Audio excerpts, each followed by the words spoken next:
Guys आप लोग library बनाने की सोच रहे हैं, उसमें कौन सी प्लाई लगाना चाहिए, कहाँ कहाँ क्या क्या यूज होना चाहिए, तो आप बिल्कुल सही जगह पे हैं। ये 10 मिनट की या 12 मिनट की वीडियो है, आप पूरा डिटेल से देख लीजिए।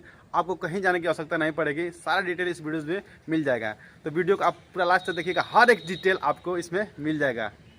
Hello friends, good morning, welcome to my new blog. Guys अभी मैं हूँ मॉर्निंग टाइम में, सुबह के 7 बजे अपने एक जो अदरी वाली लाइब्रेरी है वहाँ पे।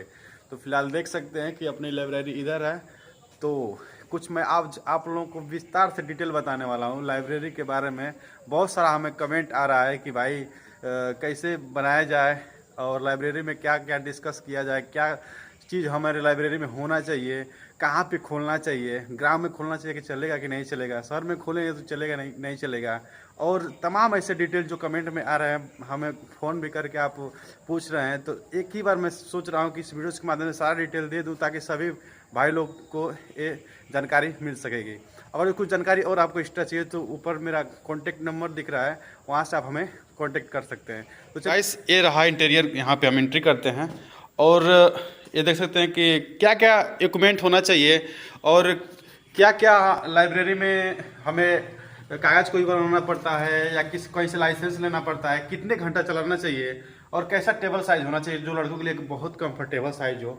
ये सारा डिटेल में विशेष में बात करूंगा। और देख सकते हैं पीछे मेरी लाइब्रेरी है और कई कई जगहों पे जहाँ पे मेरा यहाँ पे सुबह आना हुआ, तो इसलिए मैं आप लोगों को बता नहीं पा रहे थे, तो सोचा कि चल के वहीं पे विस्तार से आपको दिखा कर बताया जाए। तो गाइस लोग, मेरा मेन काम है लाइब्रेरी बनवाना, कोई भी फर्नीचर वाला काम कराना या कोई बिल्डिंग मटेरियल, कोई बिल्डिंग वाला भी काम कराना, टाइल्स, हर एक चीज़ का मैं काम शुरू से लेकर अंत तक करता हूँ। अभी जो बहुत ज़्यादा वीडियो डाला था जिसके जो ट्रेंड में चल गई, तो लाइब्रेरी वाला, तो उसके विषय में मैं बात कर रहा हूँ। और भी अगर जो कोई भी काम कराना हो कम से कम रेट में, तो हमसे कांटेक्ट करिएगा। किसी जानकारी के लिए भी करिएगा, ऊपर नंबर दिख रहा होगा, वहाँ से आप कांटेक्ट कर सकते हैं।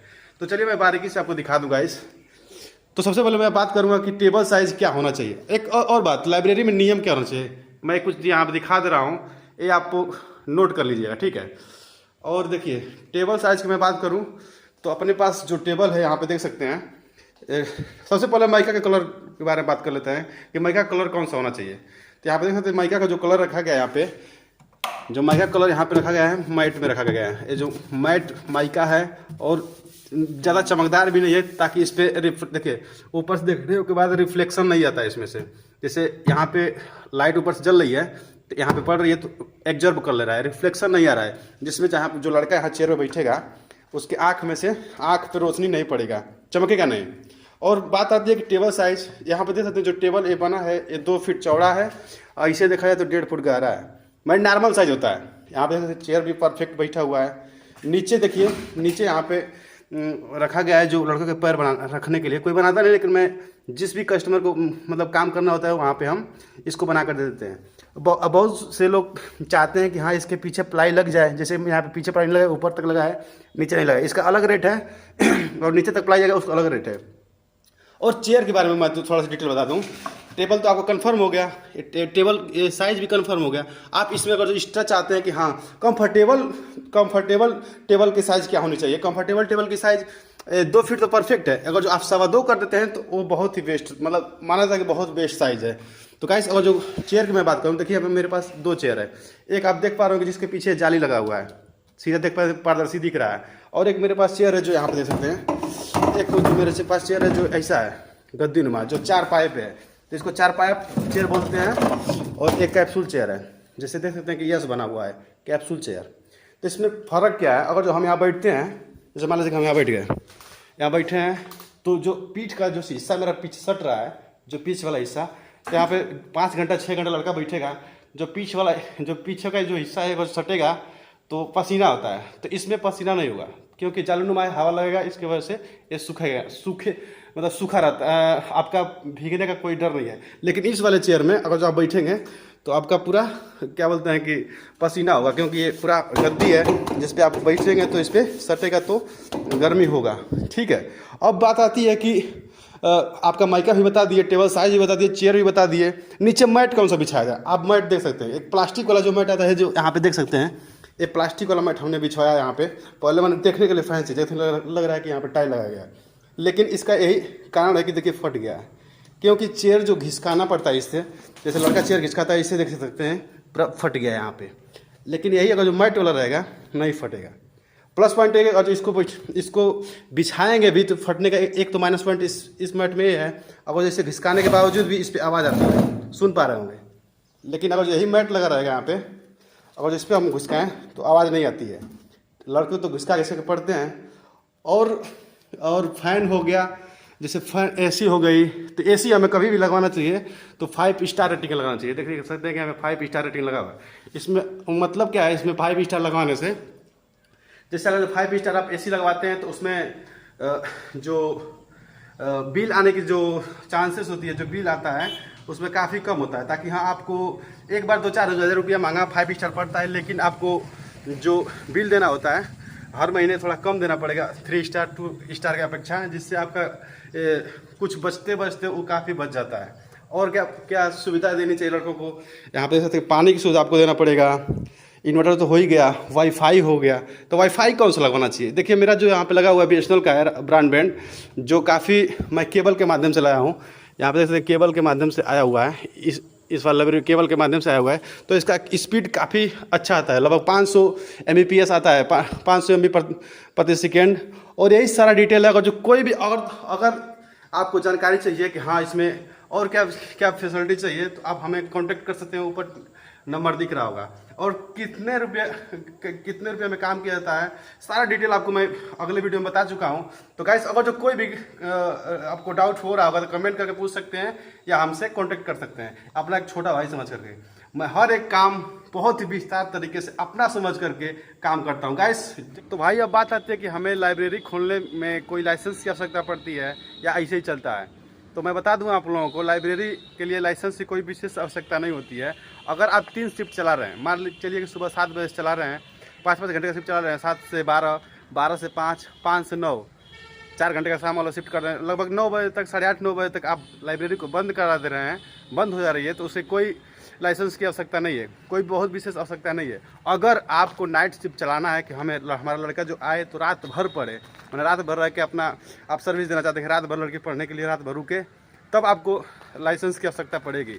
क्योंकि आप लड़कों को अपने जो भी लाइब्रेरी है वहाँ पे रात भर रुकने की, अगर कुछ दिक्कत हो जाती है लड़कों को या कुछ प्रॉब्लम हो रही है, तो आप उसके लिए मतलब सरकार को एक संदेश मैसेज उनके पास होना चाहिए सरकार के पास कि हाँ लड़के इतने रुके हैं, अगर कोई दिक्कत होती है तो आप फंसे ना। इसलिए जब 9 से 12 स्टाफ को चलाना पड़ेगा, तब आपको लाइसेंस बनवाने की आवश्यकता पड़ेगी। और कहाँ बनाना पड़ेगा? तो आप अपने तहसील पे जा करके, जो समाज कल्याण होता है वहाँ पे जाके पूछ सकते हैं और उसका पता कर सकते हैं कैसे क्या क्या होता है, सारा प्रोसेस वहाँ से आपको मालूम चल जाएगा। तो गाइस, ये तो हो चुकी, आपको मैं लाइसेंस के बारे में बता दिया, सीट के बारे में बता दिया, और सीट कितने साइज़ का होता है वो बता दिया, चेयर के बारे में बता दिया, वाईफाई के बारे में बता दिया, और बात आती है कि लाइब्रेरी में और क्या होना चाहिए, पानी के बारे में बता दिया। अब बात आती है कि अगर हम 50 सीट या 100 सीट का चेयर बनाएं तो खर्च कितना आएगा। तो देखिए, सबसे पहले बोर्ड होता है 3 प्रकार का, एक MDF बोर्ड होता है, एक प्लाई बोर्ड होता है, एक पार्टिकल बोर्ड होता है। तो तीनों में अंतर क्या होता है? पार्टिकल बोर्ड वो होता है जिसपे भूसा वाली प्लाई होती है, उसके ऊपर से बहुत पतला माइका लगा होता है, बहुत पतला, जो कंपनी पर 0.2 0.1 mm का माइका लगा कर देती है। ठीक है सर। तो उसमें क्या होता है कि अगर लड़के, देखिए लड़के 5 घंटा बैठेंगे, सबसे पहले 5 घंटा बैठेंगे लड़के पढ़ने के लिए, तो जब उस पर कापी किताब जैसे रफ होगा, जो पार्टिकल बोर्ड होता है जो पहले से माइका लग के आता है, तो कापी किताब तो रफ होना ही होना है। जब रफ होता है तो उस पर माइका छूट जाता है, जैसे ही छूटेगा समझिए कि उसका लाइफ खत्म। क्योंकि देखिए, अपने पास रहेगा तो उसको हम सेफ्टी रखेंगे, लड़कियों के पास जाएगा तो लड़के कैसे पढ़ते हैं आपको भी मालूम है, लैपटॉप रखना, कापी किताब रखना। इसलिए पार्टिकल बोर्ड वाला कि लाइफ मैक्सिमम आगे चलेगी 4 से 5 साल चलता है, बहुत चलेगा तो 5 साल चलेगा। और एक तो मैं पार्टिकल बोर्ड का पूरा बता दिया। अब आता है MDF बोर्ड। MDF बोर्ड वो होता है जैसे लड़के पढ़ते थे, जो दफ्ती आती थी पतली वाली, वही दफ्ती को 18 mm की मोटाई दे जाती है। तो उसमें क्या होता है, अगर पानी की नमी इस पर थोड़ा सा भी सट गई तो समझिए उसका लाइफ पूरा बेकार हो गया। और पार्टिकल बोर्ड और MDF बोर्ड दोनों इस ग्रुप पे काम होता है गाइस। तो ये रही दोनों बोर्ड की। मैं तो दोनों बोर्ड को रिकमेंड करता हूँ कि आप लोग नहीं बनाएं, क्योंकि दोनों बोर्ड में बनाने में बहुत ज़्यादा रेट में फ़र्क नहीं होता है। और पार्टिकल बोर्ड थोड़ा सस्ता पड़ता है, लेकिन अगर जो लगा रहे हैं थोड़ा सा और एक्स्ट्रा कम ही बनवाइए, कोई दिक्कत नहीं। अगर 100 सीट का माइंड में चल रहा है कि हमें 100 सीट बनाना है, खर्च इतना आ रहा है, तो वहाँ पे अगर हमको 60 सीट बने, 17 सीट बने, लेकिन प्लाईवुड में बनाइएगा। मैं यही रिकमेंड करूँगा गाइस, क्योंकि उसको लंबा हो चलेगा, 20-25 साल आराम से चलता है प्लाईवुड वाला, एकदम आराम से चलेगा। दोनों तरफ माइका जब लगाया जाता है तो जो माइका चिपक के आता है उससे कई गुना मोटा लगाया जाता है प्लाईवुड पे। प्लाईवुड 18 में जो मैं काम करता हूँ तो सारा काम 18 में प्लाई पे करता हूँ, क्योंकि गाइस मैं सोचता हूँ कि जिसका भी काम करूँ वो मतलब वो सामने से ऐसा मत बोले बंदा कि हाँ वो ऐसा काम करके चले गए, मैंने ऐसा काम बिल्कुल ना हो। तो गाइस जितना भी काम हुआ है अभी भगवान के दुआ से सब अपना मान के काम करता हूँ, ताकि हाँ किसी को भी ऐसा दिक्कत ना हो कि हाँ सामने से कोई बोल पाए हमें। जहाँ भी काम किए वहाँ से फिर फीडबैक मिलता है कि हाँ गाइस कि हमें काम वहाँ करना है, तो ये हमारे अंदर भावना होती है। और बात आती है कि हाँ जो लाइब्रेरी बनवाए तो किससे बनवाना चाहिए, तो मेरे पास जो कारीगर है गाइस, मैं ये नहीं करूँ कि हमसे करवाइए, लेकिन जो मैं एक बात बता दूँ, अब 2.5-2 लाख रुपया या 3 लाख रुपया 5 लाख रुपया जितना भी आप इन्वेस्ट कर रहे हैं, किसको पाकर कर रहे हैं, हमको आप जानते हैं। मैं कारीगर को, मेरे पास जो कारीगर हैं, मेरे मान लीजिए मेरे पास कारीगर लगभग 20-25 लोग हैं, तो उनके पास इस काम का एक्सपीरियंस है। सबसे पहले एक्सपीरियंस होना चाहिए। अगर आप 2.5 लाख 3 लाख रुपये इन्वेस्ट कर रहे हैं, कहीं भी अगर थोड़ा सा भी टेबल ऊपर नीचे हो जाए तो सिस्टम पूरा ख़राब हो जाता है। इसलिए मैं जो भी कारीगर मेरे पास हैं तो काफ़ी एक्सपीरियंस कारीगर हैं, उन लोगों को हर एक चीज़ डिटेल मालूम है। ये नहीं है कि हाँ इस काम को लेकर बैठे हुए पूछ रहे हैं डिटेल आपसे हर एक चीज़, ऐसा कुछ नहीं है। एक बार अगर आपको काम कराना हो तो एक बार जरूर हमको मौका दीजिएगा। अगर जो नहीं भी कराना हो तो हमसे आप कॉन्टैक्ट कर सकते हैं, मैं सारा डिटेल आपको बता दूंगा गाइस, हर एक चीज़ डिटेल से बता दूंगा। अपना भाई मानकर, अपना छोटा भाई मानकर, कुछ दोस्त मानकर फ़ोन करिएगा, ठीक है। अब बात आती है, ये तो लाइब्रेरी की बात हो गई। अगर आपको टाइल्स लगवाना हो या फिर कहीं बिल्डिंग का काम कराना हो तो वहाँ पे भी आप हमें कांटेक्ट कर सकते हैं, अपना वो भी काम चलता है। तो उम्मीद है कि आप पूरा डिटेल समझ में आ गया होगा। तो वीडियो को यहीं पे समाप्त करते हैं, मिलते हैं अगली वीडियो में, तब तक के लिए धन्यवाद, बाय बाय।